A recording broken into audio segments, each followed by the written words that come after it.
ஏன்னா எல்லாரும் கையில உங்க கவனத்தை ஈர்க்கிறதுக்கு மாண்புமிகு பேரவைத் தலைவர் அவர்களே, திருவண்ணாமலை மாவட்டம் போலூர் சட்டமன்ற தொகுதியிலே இருக்கின்ற போலூர் கிளை சிறைச்சாலை ஆங்கிலேயர்கள் காலத்திலே கட்டப்பட்டது. போதிய இடவசதி இல்லை, பழுதடைந்திருக்கிறது. அரசு உடனடியாக இந்த போலூர் கிளைச்சாளரை பழுது பார்த்து கைதிகளுக்கு உரிய வசதிகளை ஏற்படுத்தி தருமா என தங்கள் மூலமாக அறிய விரும்புகிறேன்.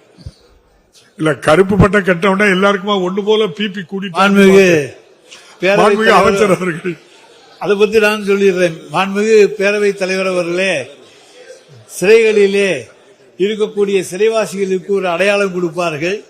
அதே போல இன்றைக்கு தனி அடையாளத்தோடு நம்முடைய உறுப்பினர்கள் சிலர் இங்கே வந்திருக்கிறார்கள் என்று எண்ணுகின்றேன். ஆனால் அவர்களை பற்றி நான் தவறாக சொல்லவில்லை. அதே நேரத்தில் இங்கே போலூரிலே இருக்கக்கூடிய சிறை இன்னும் புதுப்பித்து தரப்படுமா என்கின்ற கேள்வியை நம்முடைய உறுப்பினர்கள் கேட்டிருக்கிறார்கள். நிதிநிலைக்கு ஏற்ப, ஏனால் இந்த ஆண்டு 5 கோடியை 10 கோடியாக உயர்த்தியிருக்க காரணத்தால் முன்னுரிமை அடிப்படையில் அது எடுத்துக்கொள்ளப்படுமா என்று நம்முடைய சிறைத்துறை அதிகாரிகளோடு விவாதித்து அதன் பிறகு நிச்சயமாக அரசு தேவையெனில் அதற்கான நடவடிக்கைகளில் ஈடுபடும். மாண்புமிகு அவர்கள். மாண்புமிகு பேரவைத் தலைவர்களே, செங்கம் நகராட்சியில் பகுதியில் இருக்கின்ற வட்டாட்சி அலுவலகத்தில் 1929 காலத்தில் கட்டப்பட்ட சிறைச்சாலை இருக்கிறது.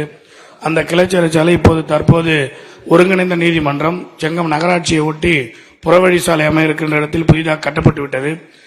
மக்கள் நெருக்கடி அதிகம் உள்ள இடத்தில் இருக்கின்ற அந்த பழைய சிறைச்சாலையை முழுவதுமாக அகற்றி தந்து புதிய நீதிமன்ற இடத்திலே சிறைச்சாலை கட்டுவதற்கு அரசு முன்வருமா என்பதை அறிய விரும்புகிறேன். மாண்புமிகு அமைச்சர் அவர்கள்.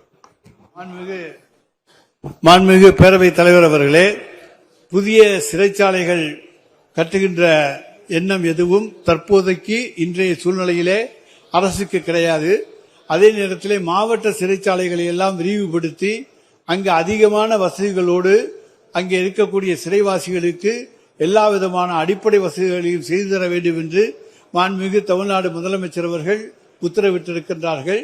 இன்றைக்கு திராவிட மாடல் ஆட்சியிலேதான் இந்தியாவிலேயே சிறைகள் மற்றும் சீர்திருத்த பணிகள் துறைகளிலே முதன்மையான இடத்திலே தமிழ்நாடு சிறைகள் மற்றும் சீர்திருத்த பணிகள் துறை இருக்கிறது என்பதை தெரிவித்துக் கொள்கின்றேன். மாண்புமிகு உறுப்பினர் கூறியபடி அங்கே புதிதாக எந்த கட்டிடமும் கட்டுவதற்கான பரிசீலனை தற்போது அரசின்